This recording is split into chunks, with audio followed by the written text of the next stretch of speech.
샬롬 여러분, 엘카이 라디오 알렉산더 블랜드입니다. 오늘은 하나님의 도우심으로 우리는 돌아보라는 주간장에 대해 이야기할 것입니다. 베레시트에서 우리는 조상 아브라함, 이삭, 야곱에 관한 이야기를 볼 수 있습니다. 지금 읽고 있는 슈못 책에서는 이스라엘 백성이 된 이스라엘의 아들들과 관련된 이야기를 볼 수 있습니다. 이번 주 읽는 보라는 주간장은 모세를 통해 전능하신 하나님께서 이스라엘 백성과 처음으로 말씀하시고 이스라엘 백성에게 첫 번째 계명을 주신 내용으로 유명합니다. 그러면 하나님이 이스라엘 백성에게 가장 먼저 주신 계명이 무엇인가요? 그것은 10계명에서 첫 번째 너는 나 외에는 다른 신들을 내게 두지 말라라는 계명일 수도 있습니다. 아니면 이것은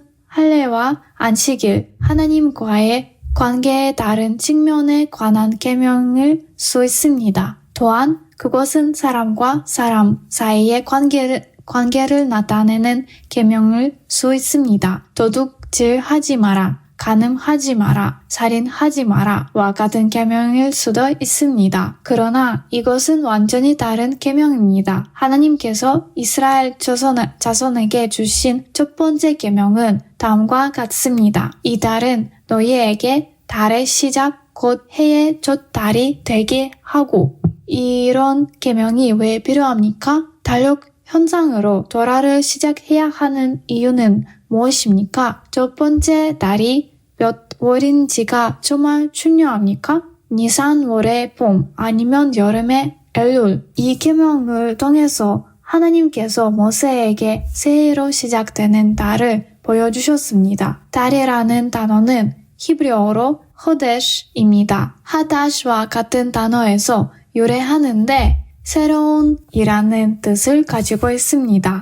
호데시는 갱신입니다. 매달 하늘에 뜨는 달을 다시 태어납니다. 작은 달이 태어나고 자라서 보름달로 됩니다. 그리고 또다시 줄어들고 작아지고 다시 사라집니다. 하나님께서 말씀하십니다. 이 달은 해의 첫 달이라고 말씀하십니다. 해는 히브리어로 샤나라고 하는데 샤나라는 단어는 무언가의 끊임없는 반복을 의미합니다. 첫째, 도라에 따른 당신의 제 삶은 지속적인 갱신으로 구성됩니다. 당신이 더 나아질 수 있다고 믿지 않는다면, 당신이 더 거룩한 삶으로 살지 못한다고 생각한다면, 그러면 당신은 도라의 계명을 지키지 않고 있다는 것이고, 이 첫 번째 계명을 지키지 않고 있는 것입니다. 그런 사람은 자신이 더 나아질 수 있는 것을 믿지 않아서 그 사람에게는 다른 계명을 줄 필요가 없습니다. 왜냐하면 그는 변화할 수 있는 능력, 그에게 주어진 변화를 위한 신성한 선물을 믿지 않기 때문입니다.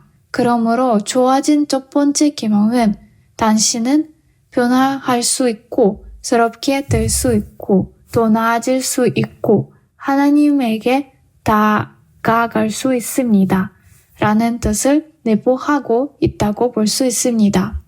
하나님께서 마치 이야기해오시던 주제에서 벗어나는 것처럼 이 계명을 주시는 것이 흥미롭습니다. 하나님께서 모세에게 이집트의 모든 잔자를 멸할 것이라고 말씀하시기 시작하셨습니다. 내가 그 밤에 애굽 땅에 두루 다니며 사람이나 짐승을 막론하고 애굽 땅에 있는 모든 처음 난 것을 다 치고 애굽의 모든 신을 내가 심판하리라. 나는 여호와라.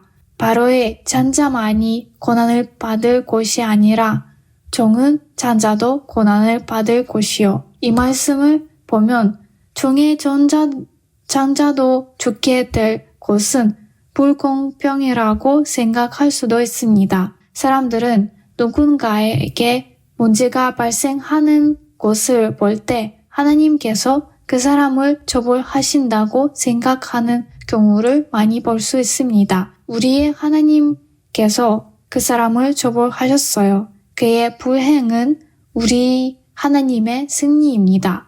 애굽의 전들, 이교도들도 애굽에 어떤 환난이 닥쳤을 때 그것은 우리의 신이 그 사람을 처벌한다고 했습니다.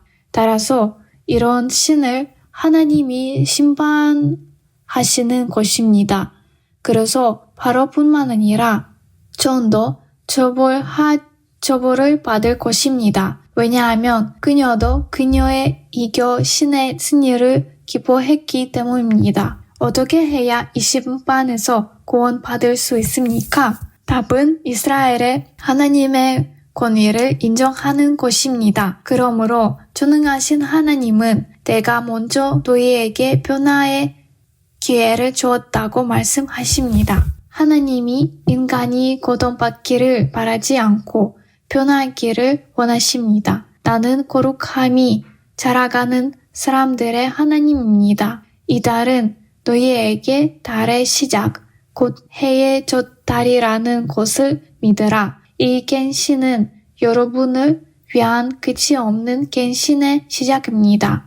매일 출발을 한다는 것은 무언가에 한 발 더 나아지는 것을 의미합니다. 그리고 이 믿음의 표시로 동물을 데려가야 합니다. 어린 양, 부활절 희생, 이 양을 이달 14일 날까지 간직해라. 히브리어로는 간직, 보관 또는 포전이라는 뜻에 쓰이는 단어 바로가 자신의 전들을 궁금할 때 사용됩니다. 또는 마시아 베삭 3일 전에 구금되었던 것처럼 그 양을 구금합니다. 취하여 지키고 14일에 희생을 드려라. 희생이 왜 필요하는가? 희생이라는 단어는 히브리어로 쿠르반이라고 합니다. 쿠르반은 가까이 간다는 뜻을 가지고 있습니다. 하나님에게 가까이 가는 것은 우리 믿음의 기초입니다. 갱신이 있다고 믿으면 변화하는 능력이 있고 하나님에게 다가가는 능력도 있습니다. 하나님은 우리를 더 가까이 데려오기를 원하시고 우리가 그분께 더 가까이 가기를 원하시며 우리가 그러한 하나님을 따르도록 초대하십니다. 파라오가 밤에 모세와 아론을 불러서 이르되 너희와 이스라엘 자손을 일어나 내 백성 가운데에서 떠나 너희의 말대로 가서 하나님을 섬기며 많은 애굽 사람들이 하나님의 권능과 영광을 깨닫고 모세를 따르는 자가 되었고 애굽 땅에서 같이 나갔습니다. 그리고 그들의 구원을 그들의 하나님을 따르는 삶이 갱신의 다스림을 이해하고 인식했다는 사실에서 시작되었다고 말할 수 있습니다. 이것이 하나님께서 우리의 삶을 변화시키길 원하시고 이 세상을 사랑하셨다는 것을 이해하는 것입니다. 그의 희생에 더한 믿음 이전에 그의 사랑에 대한 믿음. 하나님이 세상을 이처럼 사랑하사 동생자를 주셨으니 그러므로 그분은 우리에게 유월절 희생을 광야에서 하라고 하셨습니다. 그를 믿는 자마다 멸망하지 않고 영생을 얻게 하려 하심이라. 애굽에 지나간 멸망의 영이 이스라엘 족속에게 미치지 못하며 어린 양을 먹는 모든 집에 미치지 못하게 하려 함이라. 어린 양을 먹는 방법을 알기 위해서는 갱신의 시작이 있음을 인정해야 합니다. 갱신의 끝 없습니다. 이것은 대대로 일어날 것입니다. 그러므로 도라의 첫 번째 계명은 달력의 계명이 아니며 전문학적인 하자는 일도 아닙니다. 이것은 교녀의 이름 벽이 즉 교녀의 시작입니다. 하나님을 따르고 메시아에게서 배우십시오. 그것은 당신이 매일 변화하고 새로워지고 더 나아지는 것을 의미합니다. 하나님께 더 가까워지고 믿음과 거룩함이 자라게 하는 것입니다. 매일 매 시간 마음을 새롭게 해야 합니다. 그리고 이것은 평생의 과정입니다. 이것이 토라의 첫째 계명의 핵심입니다. 그것은 모든 것을 포괄하며 다른 모든 계명은 그것 없이는 불가능합니다. 그것 없이는 변화가 없기 때문입니다. 이 계명이 없으면 우리는 우리의 초라한 옛날 모습에 사로잡혀 있습니다. 하나님께서 우리를 변화시키실 수 없고 달을 새롭게 하신 것처럼 우리를 새롭게 하실 수 없다면 완전한 절망이 있는 것입니다. 그러므로 이 계명으로 하나님은 이스라엘 백성과 소통을 시작하십니다. 오늘은 이렇게 토라의 모장을 살펴해봤습니다. 하나님이 당신과 당신의 가정을, 당신의 집을 축복해 주실 것입니다. 당신의 마음에 지혜, 평화, 기쁨을 줄 것입니다. 축복을 받으십시오. 알렉산드르 블렌드 라디오 엘하이에서 당신과 함께 했습니다. 끝까지 잘 들어주셔서 감사합니다.